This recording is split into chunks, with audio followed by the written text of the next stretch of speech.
Hello class. Today we will do chapter 16 Water an essential resource. हम सब जानते हैं कि पानी कितना ज़्यादा ज़रूरी है. So let's start with the chapter. We all know water is essential for the existence of not only the human beings but also for plant and animal life. देखो ये हम सब जानते हैं कि पानी कितना ज़रूरी है, सिर्फ इंसानों के लिए ही नहीं, जानवरों के लिए भी और प्लांट्स के लिए भी. Plants need water to grow and manufacture their food in the presence of sunlight. Plants water की हेल्प से अपना खाना बनाते हैं. मतलब खाने का मतलब फोटोसिंथेसिस. जो फोटोसिंथेसिस का प्रोसेस है वो वाटर के प्रेजेंस में होता है. Can you name this process? Water carries the nutrients present in the soil to various parts of the plant. अब आप बोलोगे मैम किस तरीके से वाटर हेल्प करता है फोटोसिंथेसिस के प्रोसेस में. तो वो वाटर ही है जो अपने साथ न्यूट्रिएंट्स को कैरी करता है प्लांट के हर पार्ट तक. If you forget to water the plants in your garden for few days, you will see that they start shrinking and drying up due to lack of water. This is called wilting. तो wilting क्या है देखिए, ये word use हुआ है wilting. Wilting का मतलब होता है आप अपने गार्डन में या किसी भी पेड़ पौधे में कुछ टाइम तक पानी ना दें. जब आप पानी नहीं देंगे तो वो सिकुड़ जाएंगे और सूखने लगेंगे. ठीक है, पानी की कमी से सिकुड़ जाएंगे और सूखने लगेंगे. उसको बोलते हैं wilting. Without water, there would be no life possible on earth. So it is a responsibility of all of us to save water. Here are some news items. Can you find the common message hidden in all of them? The Kashmir Valley needs 110 million gallons of water a day but gets only 40 million now. तो देखो कश्मीर की जो valley है उसके अंदर 110 million gallon water चाहिए पूरी आपूर्ति करने के लिए, पर मिल कितना रहा है, सिर्फ 40. कहाँ 110 चाहिए और कहाँ मिल रहा है सिर्फ 40. Shimla, which was fondly called the Queen of Hills by the British, has been experiencing an acute shortage of drinking water shortage despite heavy Reigns. अगर हम शिमला की बात करें, जिसे एक टाइम पर ब्रिटिशर्स क्वीन ऑफ हिल्स बोलते थे, यानी हिल्स की रानी बोला करते थे, आज वहाँ पर पानी की बहुत कमी है जबकि वहाँ पर बारिश अच्छी खासी होती है. Gujarat villages endure acute water shortage. Same condition Gujarat की भी है, वहाँ के गाँव में पानी की बहुत ज़्यादा कमी है. Sambhar salt lake of Rajasthan में soon cease to exist. Water rights have broken out in Madhya Pradesh this year. तो वाटर राइट्स का मतलब है कि पानी की वजह से होने वाले दंगे. ठीक है, लोगों के पास पानी की कमी होगी, ऐसा रहा होगा. ये न्यूज़ मैंने नहीं पढ़ी है हालांकि, पर मैं आइडिया लगा रही हूँ कि वाटर की कमी रही होगी, पानी भरने की वजह से लोगों में लड़ाई झगड़े और दंगे हो गए होंगे. The water table has gone down in several countries. Yellow River, whose long history of floods made it known as China's sorrow, is now in a state that most of the year it does not even reach the sea.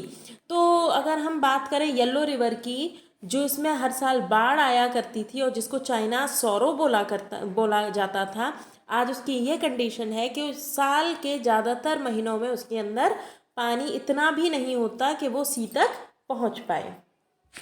You have learnt in your previous classes that the Earth is called the blue planet. Do you remember why? About 70% of Earth's surface is covered by water and therefore the Earth looks blue from the space. You might think that with all this water around, there ought to be plenty for everyone. But in spite of being the most abundant and natural resource, most of the water is not fit for human use.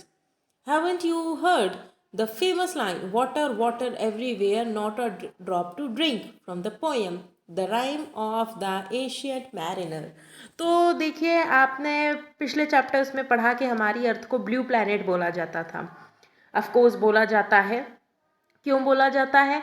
क्योंकि जब हम इसका space से photo लेते हैं तो ये बिल्कुल ब्लू कलर की नज़र आती है, क्योंकि इसका बहुत बड़ा हिस्सा पानी से ढका हुआ है.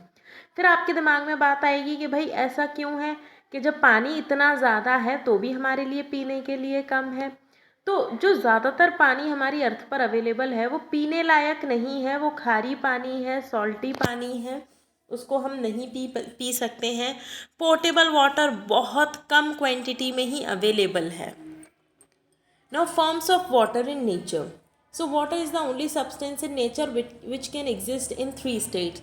तो आपको वाटर सॉलिड में भी मिलेगा, यानी बर्फ़ में मिलेगा, बर्फ़ जमी हुई जो होती है वो सॉलिड स्टेट हो गई। इसके अलावा लिक्विड, लिक्विड का मतलब हो गया जो नदियाँ हैं, झरने हैं, ओशियंस हैं, उसमें वो लिक्विड फॉर्म में है। गैशियस, अब आप बोलोगे मैम एनवायरनमेंट में किस तरीके से हमें मिल सकता है गैशियस फॉर्म में वाटर, तो देखिए हमारे आसपास क्या है, एटमॉस्फियर, और एटमॉस्फियर में वाटर वेपर प्रेजेंट रहते हैं। तो वाटर एक अकेला ऐसा एलिमेंट है जो कि हर स्टेट में यहाँ पर हमारे लिए अवेलेबल है। The water we drink every day is its liquid form. We get water from the rivers, oceans and lakes. Water is present under the ground as groundwater. Water जो सरफेस के अंदर है, नीचे है, उसको हम बोलते हैं underground water. Oceans constitute about 97% of water available on earth, but the water is salty and unfit for drinking. पूरी अर्थ के जितने भी पानी को देखा जाए उसका 97% पानी आपका ऐसा है जो सॉल्टी है और पीने के लिए सही नहीं है। So we are left with just a tiny percentage of water to rely upon. 100% पानी में से 97% पानी, यानी कि 100% में से 97% पानी तो खराब हो गया, बचा कितना, ओनली 3%, यानी कि हमारे पास कितना पानी है पीने के लिए, सिर्फ 3%। अब उसमें से भी देखते हैं क्या है। On Earth, water is also found in the form of snow on mountain peaks, glaciers, icebergs and in the Arctic and Antarctic polar regions. जो 3% पानी बचा उसमें भी अगर हम देखते हैं तो ग्लेशियर्स हैं, बर्फ़ जमी हुई है पहाड़ों पर, हमारे जो दोनों पोल्स हैं वो बर्फ़ से ढके हुए हैं, तो सॉलिड फॉर्म में वो हो गया। Slow moving mass of ice is called a glacier. अब आप बोलेंगे मैम ग्लेशियर क्या होता है, तो धीरे धीरे बर्फ़ का अगर कोई बड़ा सा टुकड़ा धीरे धीरे मूव करता है तो उसको हम बोलते हैं glacier. The Ganga river originates from the Gangotri glacier. Underline कर लीजिएगा कि गंगा रिवर गंगोत्री ग्लेशियर से निकलती हैं। Chunks of ice break off into the ocean to form icebergs. You must have heard about the sinking of the majestic ship Titanic due to one such iceberg. अगर आपने movie देखी हो या Titanic के बारे में सुना हो तो टाइटैनिक एक बहुत बहुत आलीशान और बहुत बड़ा जहाज था पानी का जो कि डूब गया आइसबर्ग के टकराने से। Glaciers and ice caps are refer to as store house of fresh water. हालांकि जो ग्लेशियर है और आइस कैप्स हैं इसके अंदर बहुत ही फ्रेश पानी है, इसलिए इसको बोला जाता है store houses of fresh water. Water is present in atmosphere in the gaseous form as water vapour. The water vapor rises up and combines to form clouds. Have you ever thought how much water is actually available to us? तो देखिए ज़रा कितना पानी बचा, देख लेते हैं। ये हो गया पूरा आपका 100%, ये एक मिनट, ये हो गया 100%।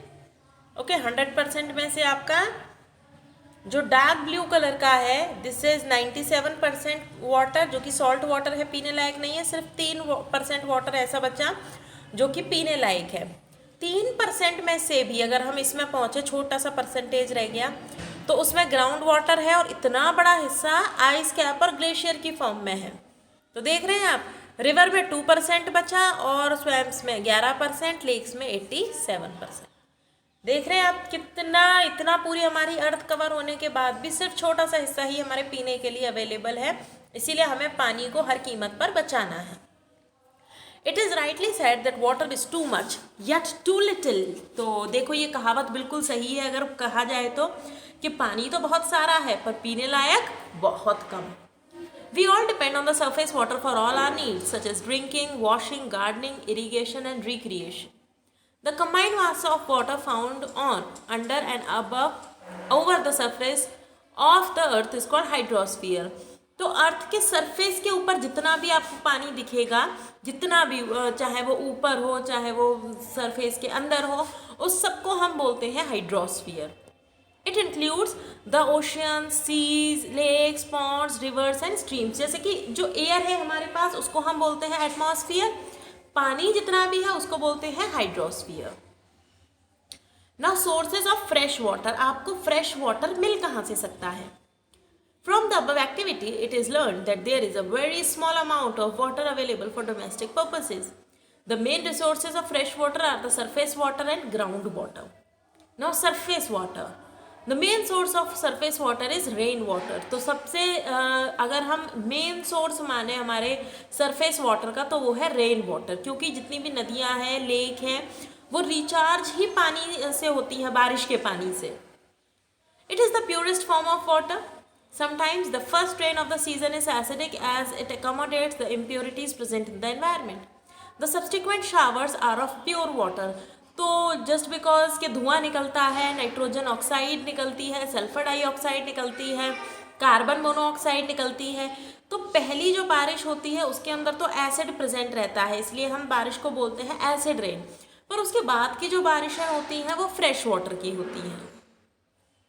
Other sources of fresh water present on the surface are rivers, ponds, streams, lakes, in which water comes from rivers and melted glaciers.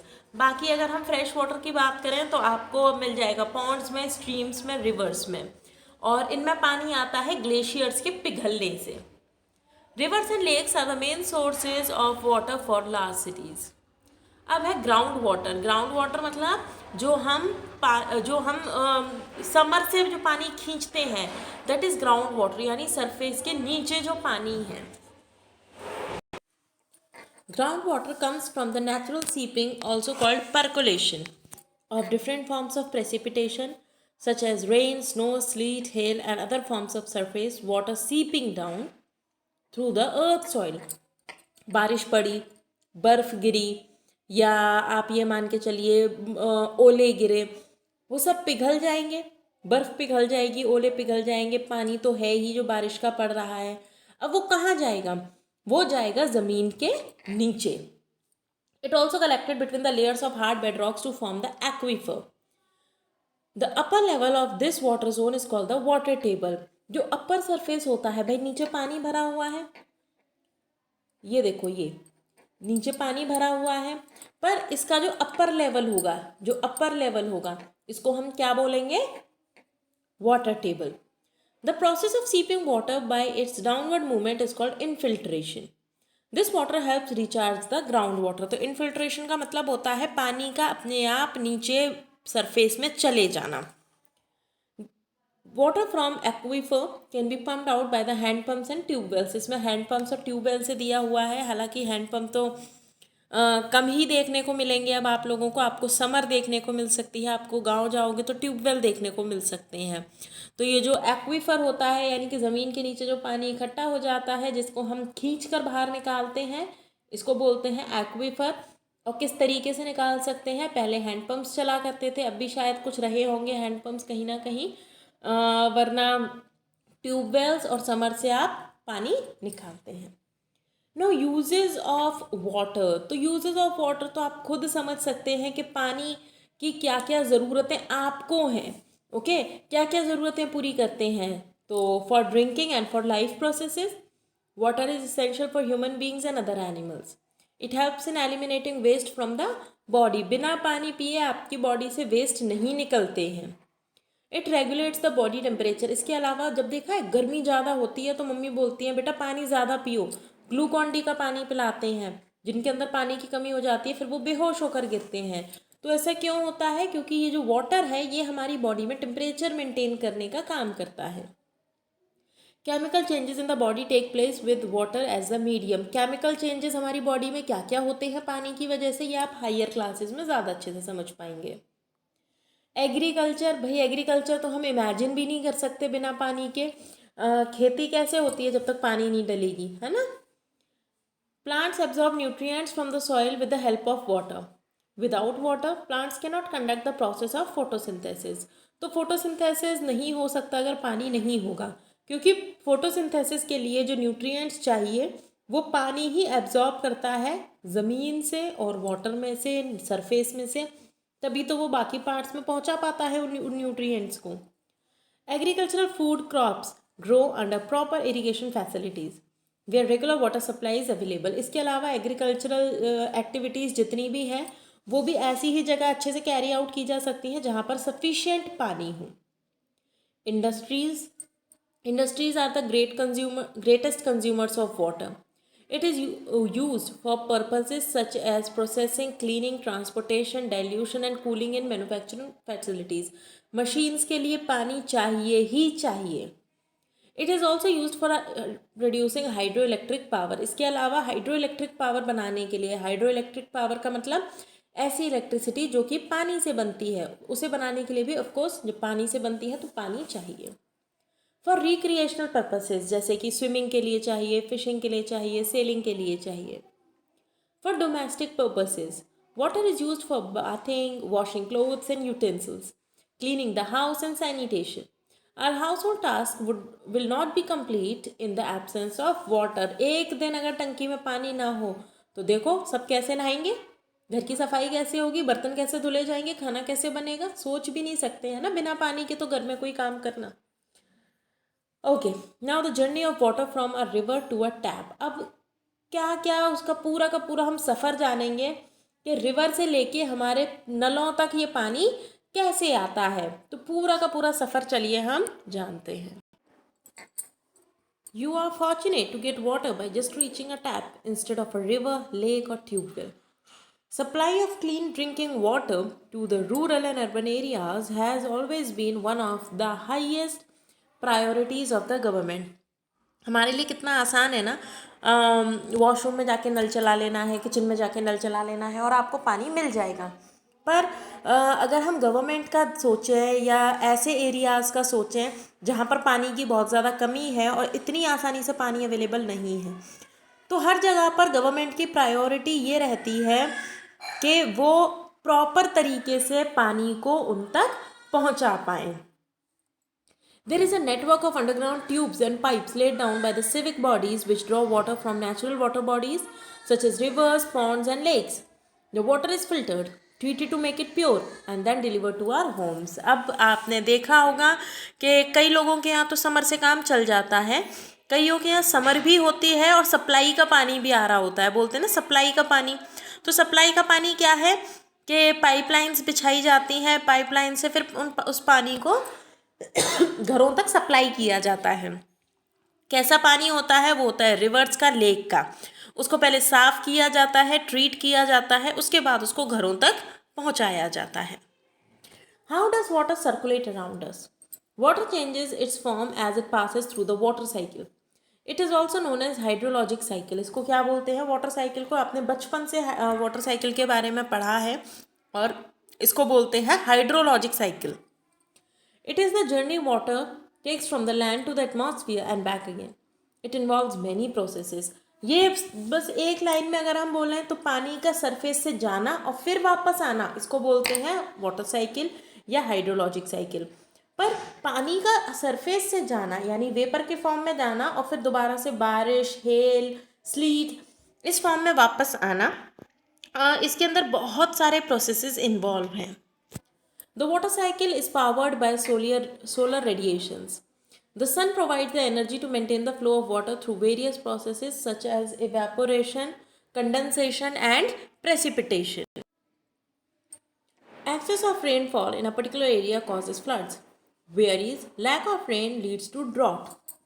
होता क्या है, कई एरिया में बहुत सारे बारिश एक साथ पड़ जाती है तो आ जाता है फ्लड यानी कि बाढ़। बहुत ज़्यादा बारिश पड़ती है तो बाढ़ आती है और कम बारिश पड़ती है तो ड्रॉट यानी कि सूखा पड़ जाता है। Both the conditions cause massive loss of life and property. They spread several diseases. Find out such natural disasters that took place in your city and near by in the recent past. अब आपको अपने आसपास थोड़ी सी search करनी है कि इस तरीके की कंडीशन आई या नहीं आई और ऐसी कंडीशन में कौन कौन सी बीमारियां फैल गई। Now water in India. In our country the amount of rainfall varies from place to place. Name the place with the heaviest rainfall in India. तो ये अब आपका होमवर्क है कि हमारे इंडिया में सबसे ज़्यादा बारिश कहाँ पड़ती है, ये आप फाइंड आउट करेंगे और मुझे व्हाट्सएप करेंगे। इसके अलावा हमारी कंट्री में कहीं पर बारिश बहुत ज़्यादा पड़ती है तो कहीं पर बारिश बहुत कम। There are some areas of Rajasthan where there is hardly any rain. अगर हम राजस्थान की बात करें तो बहुत ही कम बारिश पड़ती है। India is a country where 70% of the population survives on agriculture. तो आप सब जानते हैं कि हमारा देश कृषि प्रधान देश है, यानी कि यहाँ पर खेती सबसे ज़्यादा होती है। Thus, in our country, availability of water is a serious concern. For the past several years, India has not received adequate rainfall in many areas. अगर हम कुछ पिछले सालों की ही बात करें, तो हम ऐसे कई सारे एरियाज़ को फाइंड आउट कर सकते हैं जिस पर बारिश ज़्यादा पड़नी चाहिए थी पर बारिश नहीं पड़ी। For these areas, the government has provided tube wells and canals so that every farmer gets water to irrigate the fields. अब ऐसे कंडीशन में हमारी सरकार ने कदम उठाया कि कैनल्स बनाए और ट्यूबवेल्स खुदवाए जिससे कि जो फार्मर्स हैं उनको प्रॉपर पानी मिल पाए। Despite these facilities many areas still suffer from droughts. इतनी मेहनत के बाद भी अभी भी कई सारे ऐसे एरियाज़ हैं जहाँ पर सूखा पड़ा हुआ है, बारिश बहुत ज़्यादा कम पड़ती है और इरिगेशन फैसिलिटीज़ प्रॉपर नहीं है। Scarcity of water. Water shortage is a matter of universal concern. Water is easily available to us in towns and cities running down the taps, but this may not be a usual sight in villages. अगर हम अपनी बात करें तो हमारे लिए पानी मिलना बहुत आसान है, हमें पानी अपने घर के नलों में मिल जाता है, पर बहुत सारे ऐसे विलेजेस हैं जहाँ पर इस तरीके से पानी अवेलेबल नहीं है। Long queues of people waiting for water at water tankers, wells and tube wells is a common sight. Even आपको गाँव में तो ये कंडीशन तक मिलेगी कि बड़ी बड़ी लाइनों में लोग जा रहे होंगे पानी सर पे लेकर, टैंकर्स के लिए वेट कर रहे होंगे। The taps running dry in the summer season is also a common sight. Even आप अपने ही आसपास देख लो कि सर्दियों में तो फिर भी काम चल जाता है, पर जैसे जैसे गर्मी आती है और जब पीक वाली गर्मी होती है तो समर तक फेल हो जाते हैं, लोगों को दोबारा खुदाई करानी पड़ती है। Water becomes so scarce that people even fight over it. Water shortage occurs due to depletion of the water table. यहाँ तक कि ये कंडीशन आ जाती है कि मार पिटाई तक बात पहुँच जाती है पानी लेने के लिए। Let us discuss the major factors causing the depletion of water table. तो चलिए देख लेते हैं कि आखिर ऐसा क्या हो रहा है, हम लोग ऐसा क्या कर रहे हैं जिसकी वजह से ये कंडीशन आ रही है। Causes of depletion of water table. Due to rapidly increasing demand for water, the amount of water replenished is much less than the amount of water withdrawn from the underground source. Population बढ़ रही है, demand ज़्यादा बढ़ रही है, तो पानी जितना ज़मीन से लिया जा रहा है वो रिचार्ज हो नहीं पा रहा है, उतना पानी नीचे नहीं जा रहा है जितनी तेजी से हम उस पानी को बाहर खींच रहे हैं। Due to this the water table goes down which is called depletion of the water table, जिसकी वजह से वाटर टेबल डाउन होता जा रहा है। तभी तो आपने देखा होगा कि समर खुदती है और अगले सीजन फिर से उसको और गहरा कराना होता है क्योंकि वाटर टेबल नीचे चला जाता है। The water table can be replenished by natural methods such as seepage of rainwater, melting snow, water used in fields which is not absorbed by the plants, and water from the bottom of the lakes and rivers. But due to many reasons, the natural recharge of the water table is not done. Groundwater can be compared to money kept in a bank account. If you withdraw money at a faster rate than you deposit it, you will be left with no money. तो ground water बिल्कुल bank जैसा है कि bank में आपके पैसे रखे हैं, अब बैंक में पैसे डालोगे नहीं और निकालते जाओगे, या फिर पैसे कम डालोगे निकालोगे ज़्यादा। तो एक टाइम ऐसा आएगा जब आपके बैंक में पैसे खत्म हो जाएंगे। बिल्कुल ऐसा ग्राउंड वाटर के साथ है कि हम उसको रिचार्ज नहीं कर रहे हैं, पानी नीचे नहीं जाने दे रहे हैं सरफेस के और निकाले जा रहे हैं। तो एक टाइम ऐसा आएगा जब अंडरग्राउंड वाटर पूरी तरीके से खत्म हो जाएगा। दूसरा रीज़न है ओवर पॉपुलेशन, यानी बढ़ती हुई जनसंख्या। Take a bottle filled with water, let 4 students pour water from it into their glasses and drink it. Fill the bottle again and now let all the students pour water from it into their glasses one by one. अब आपको क्या करना है कि एक bottle लेनी है, 4 students लेने हैं। आपने चारों स्टूडेंट्स को पानी पीने के लिए बोला कि अपने अपने ग्लास में पानी ले लो इस बॉटल में से और इस पानी को पी लो। उसके बाद आपने उस बॉटल को दोबारा पढ़ा और उसके बाद 4 नहीं, पूरी क्लास के स्टूडेंट्स को बोला कि पानी पियो। Does the water reach the last student? क्या आखिरी वाले बच्चे तक पानी बचेगा? No, it would not reach the last student, or at best there would be a few drops less left. The amount of water circulating between the earth and sky remains almost constant due to the water cycle. But the population of the world and the demand for water is growing at an alarming rate. अब water तो उतना ही है पर population बढ़ती जा रही है। पूरे विश्व की पॉपुलेशन इतनी बढ़ती जा रही है कि पानी उतना ही है, लोग ज़्यादा हैं पीने वाले और यूज़ करने वाले। This situation may someday reach a level where the available water will soon become insufficient for us. और ये कंडीशन एक दिन ये कर देगी कि हमारे पास पीने के लिए sufficient पानी नहीं बचेगा। Now growing industrialization. Water is a useful component used in many industries. With the rise in the production of different substances, the water requirement has also risen. तो हमारी इंडस्ट्रीज़ को चलाने के लिए पानी चाहिए। जितनी ज़्यादा पॉपुलेशन उतनी ज़्यादा चीज़ों की डिमांड, और जितनी ज़्यादा चीज़ों की डिमांड उतनी ही ज़्यादा मशीनें चलेंगी और उतना ही ज़्यादा पानी वो कंज्यूम करेंगी। The increased demand for water adversely affects the groundwater resource. The wastewater from industries also pollutes the fresh water bodies. इसके अलावा जो वेस्ट वाटर निकलता है इंडस्ट्री से वो भी पूरी तरीके से हमारे अंडरग्राउंड वाटर को खराब कर देता है। Major water consuming industries include steel, chemical, paper and petroleum refinery. तो सबसे ज़्यादा पानी की खपत करने वाली जो इंडस्ट्रीज़ हैं वो हैं आपकी steel industry, chemical, paper industry और petroleum refinery. Now climatic changes. Global warming is a continuous threat that all of us are facing. It increases the temperature of the earth. As a result, the soil becomes very dry and absorbs a large amount of water. Global warming के बारे में हम सब जानते हैं, हमारी अर्थ का temperature बढ़ता जा रहा है। जब टेम्परेचर बढ़ेगा तो अर्थ का सरफेस ज़्यादा गर्म होगा और अर्थ का सरफेस ज़्यादा गर्म होगा तो वो सबसे ज़्यादा पानी को एब्जॉर्ब करेगा। This does not let water go under the ground. Lack of rainfall also reduces the seepage of water and thus the water table does not get recharged. अब देखो जो पानी एब्जॉर्ब कर लिया वो नीचे नहीं जा पाया, भाई ज़मीन ने ही एब्जॉर्ब कर लिया तो नीचे पानी कहाँ जाएगा। दूसरी बात, बारिश बहुत ज़्यादा कम पड़ रही है। जब बारिश बहुत ज़्यादा कम पड़ रही है तो फिर वैसे भी पानी की कमी है तो वो नीचे कहाँ पर जाएगा सरफेस के। Now extensive farming. Indian farmers depend on rainfall for irrigating their crops. But most of the times the rainfall is insufficient. In such cases, farmers use underground water from the wells, tube wells and canals. This leads to a major drop in the level of water table. क्योंकि बारिश बहुत ज़्यादा कम पड़ रही है तो जो किसान हैं वो भी ज़मीन से पानी खींच रहे हैं ट्यूब वेल से, तो अपने खेतों में पानी दे पा रहे हैं। तो जब वो भी पानी खींच रहे हैं और आपके पास क्या नहीं है, ज़्यादा बारिश नहीं है, तो सारा का सारा पानी कहाँ लग जा रहा है, खेतों में। ज़मीन से निकाल कर खेतों में पानी लगा रहे हैं, रेन है नहीं, तो इसकी वजह से भी वाटर टेबल कम हो रहा है। Increased urbanization. As more and more people are settling down in the cities, the requirement for land for construction of houses, parking lots and roads is also increasing. As a result, more and more land is becoming concrete. Water cannot seep through this concrete layer and as a result the water table cannot be replenished.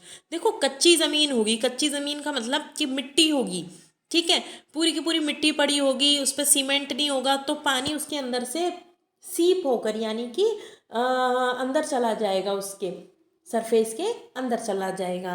पर मिट्टी है, मिट्टी के ऊपर आपने अपना घर बना दिया, आपने आंगन बना दिया, आपने आगे का जितना भी एरिया होता है जो खुला रहता था पहले, अब आपने उसको भी कवर कर दिया, तो फिर पानी कैसे जाएगा भाई, सीमेंट से तो जा नहीं सकता। जब सीमेंट लगा हुआ है तो पानी नीचे सरफेस के जा नहीं सकता, तो जब सीमेंट लग गया तो नहीं जा पाता है पानी, जिसकी वजह से वाटर टेबल रिप्लेनिश नहीं हो पाता है। You must have seen that many parking lots and pedestrian footpaths in the residential areas are cemented. Considering the above activity, discuss whether it is good or bad. Now deforestation, ये तो सबसे ही बड़ा कारण है. हम पेड़ों को काटते जा रहे हैं. पेड़ मदद करते थे वाटर टेबल को रिचार्ज करने के लिए, पर जब पेड़ ही नहीं होंगे तो फिर वाटर टेबल कैसे रिचार्ज होगा. Plants have the capacity of bringing the water table to a higher level.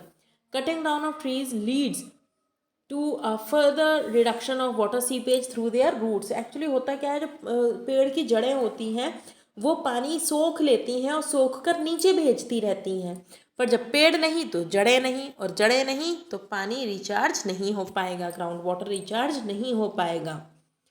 Water is a gift of nature we must learn to honor. In 1992, the UN declared 22 March of every year as the World Water Day. Underline कर लीजिएगा 22 March World Water Day. Think of some interesting ways to make it a special day. Water forms an essential ingredient for our life, yet we misuse it. बहुत important है हमारे लिए, फिर भी हम उसका misuse कर रहे हैं. Effective strategies must be planned out for not only managing the water supply but also managing the demands properly. तो हमें ऐसी स्ट्रैटेजीज, ऐसी प्लानिंग्स करनी है जिससे हम पानी को बचा पाएँ. Whenever you see a leaking tap in your house, put a bucket below it and see how much water gets collected within hours. आप जब पानी टपक रहा हो आपके नल से, आपका जो टैप है, आपका जो नल है वो लीक कर रहा हो, तो आप उसके नीचे कोई बकेट लगा देना और फिर कुछ घंटों बाद आके देखना कि उसके अंदर कितना पानी इकट्ठा हो गया. This is the amount of water which would have gone waste. So a plumber should be called to mend the leakage immediately. अब आप खुद देखना कि कुछ घंटों में वो बाल्टी कितनी भर जाएगी, बकेट कितनी भर जाएगी. तो जो बकेट भर गई वो पानी आपका लीक करते करते वेस्ट हो जाता, तो आपको जल्दी से अपने प्लम्बर को बुलाना है और उसको ठीक करवाना है. Here are some methods to conserve water. Avoid leakage of water from the taps and pipes. आपके घर में नल से या पाइप से वाटर लीक हो रहा हो, प्लम्बर को बुलाइए और उसको ठीक करवाइए. Do not leave the tap turned on when you brush your teeth or wash clothes. होता क्या है कि हमारी मम्मियाँ भी और हम खेल खेल में क्या करते हैं, ब्रश करते रहते हैं और पानी बहता रहता है. हम ब्रश कर रहे हैं, वॉश बेसिन में पानी बह रहा है, तो ऐसा नहीं करना है. Never throw water unnecessarily on the road as it can be used for gardening and cleaning. फालतू में जो पानी सड़क को देते रहते हैं ना, तो वो नहीं देना है, क्योंकि सड़क वाला पानी बिल्कुल वेस्ट हो जाएगा, वो ज़मीन के नीचे भी नहीं जा पाएगा और वो कीचड़ कर देगा. तो सड़क के ऊपर पानी नहीं फेंकना है. आप कोशिश करिए कि जो पानी आप सड़क पर फेंकने जा रहे हैं उससे आप साफ़ सफाई कर लीजिए या फिर गार्डनिंग कर लीजिए. Avoid unnecessary flushing of the toilets. Flushes जो यूज़ करते हैं हम लोग वॉशरूम्स में, वो भी बहुत ज़्यादा वेस्ट करते हैं वाटर को.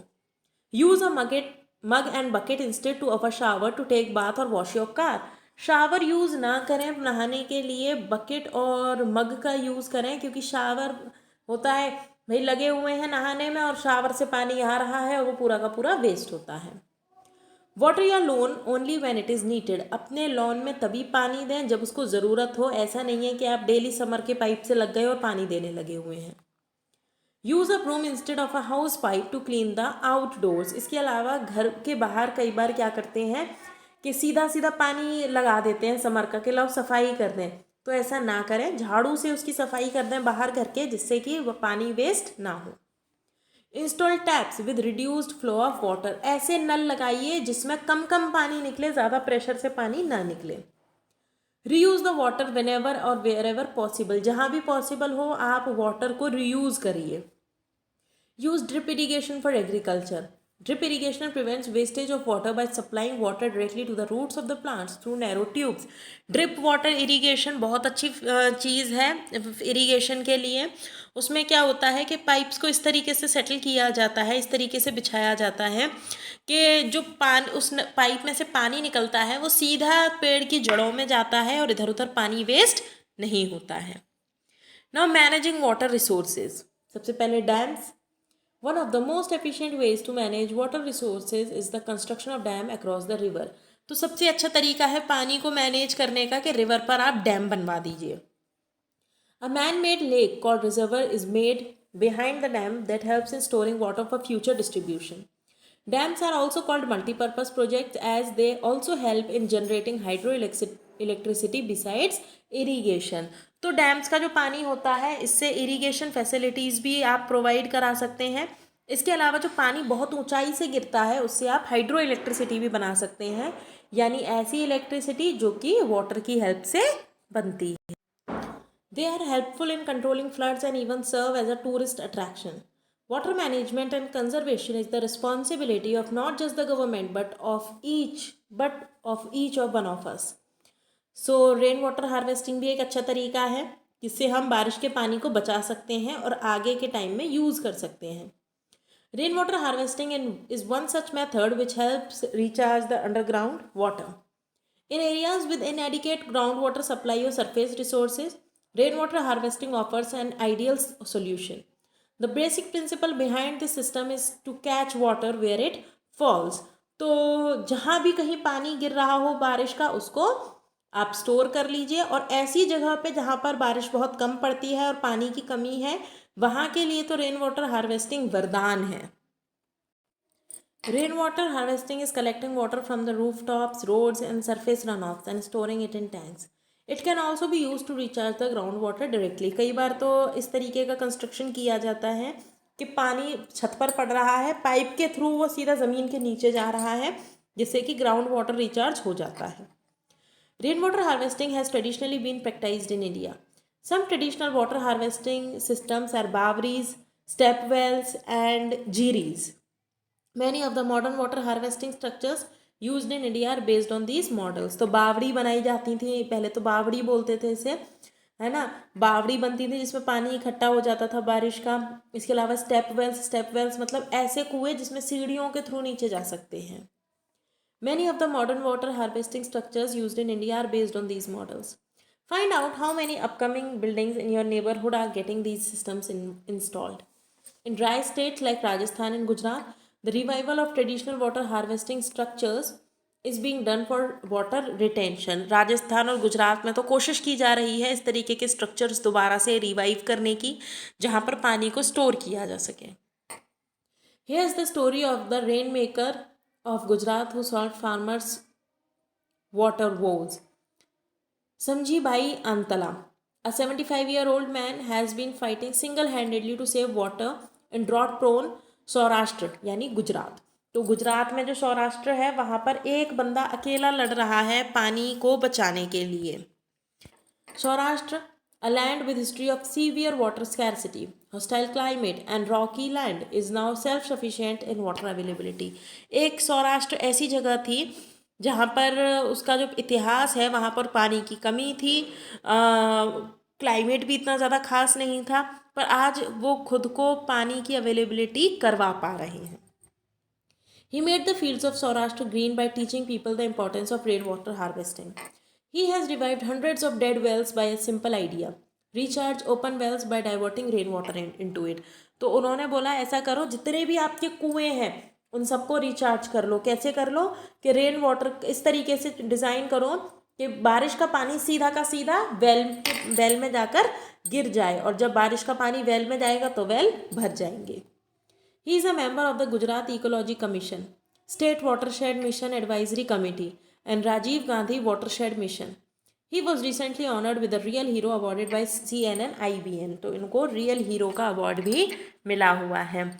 मेरी दिल से चाहता है कि आप सब लोग भी ऐसा करें, आपके अंदर भी इस टाइप के आइडियाज़ आए. मैं चाहती हूँ कि आप भी अपने अंदर इस तरीके के आइडियाज़ को डेवलप करें जिससे हम रेन वाटर हार्वेस्टिंग को कर पाएँ. आपको एक्सरसाइजेज आपके व्हाट्सएप ग्रुप पर मिल जाएंगी. क्वेश्चन आंसर्स आप खुद ट्राई कीजिएगा, मुझे पता है आप लोग कर लेंगे. देखिए क्वेश्चन आंसर्स में ज़्यादा कुछ नहीं है.